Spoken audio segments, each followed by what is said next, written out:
Hello everyone, I hope you all are doing well. In this video, I am going to share interesting story which you never heard.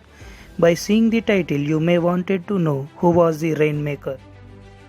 Before we know about him, I want to request you all to subscribe my channel and watch the video till the end. Charles Mallory Hatfield was born on 15th July 1875 in Fort Scott.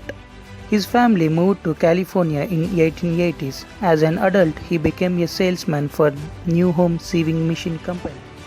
In his free time, Hatfield studied fluviculture and began to develop his own methods for producing rain.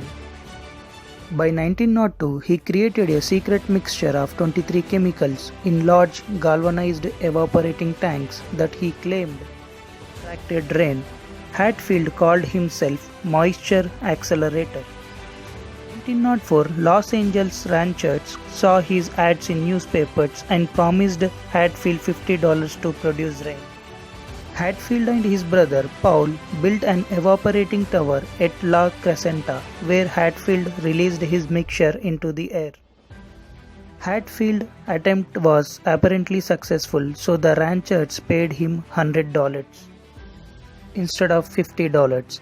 Contemporary Weather Bureau reports described the rain as a small part of a storm that was already coming, but Hatfield's supporters disregarded this. Hatfield began to receive more job offers. He promised Los Angeles 18 inches of rain, apparently succeeded, and collected a fee of $1,000. In 1906, Hatfield was invited to the Yukon Territory, where he agreed to create rain for the water-dependent mines of the Klondike goldfields. The Klondike contract was for $10,000. This time he was unable to produce the rain and collected $1,100 and went away. This failure did not deter his supporters. In 1915, San Diego City was in drought and did not get the rain for 1.5 years. If drought had continued for more 6 months, all San Diego City people would have died. At that time, San Diego City Council came to know about Rainman. They approached Hatfield to produce rain to fill the Morena Dam reservoir. Hatfield agreed $10,000 to produce the rain. Formal agreement was never drawn up, though Hatfield continued based on verbal understanding.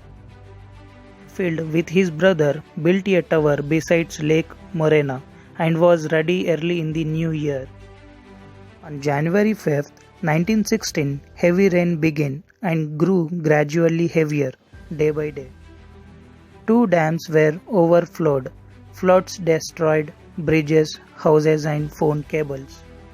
Rain stopped on 20th January but resumed 2 days later. On January 27th, Otay Dam broke, increasing the devastation and caused 20 deaths. Hatfield had fulfilled the requirements of the contract, but City Council refused to pay the money to Hatfield. Hatfield talked to the press on February 4th and said the damage was not his fault. The city should have taken adequate precautions. City Council said his rain destroyed 3.5 million assets.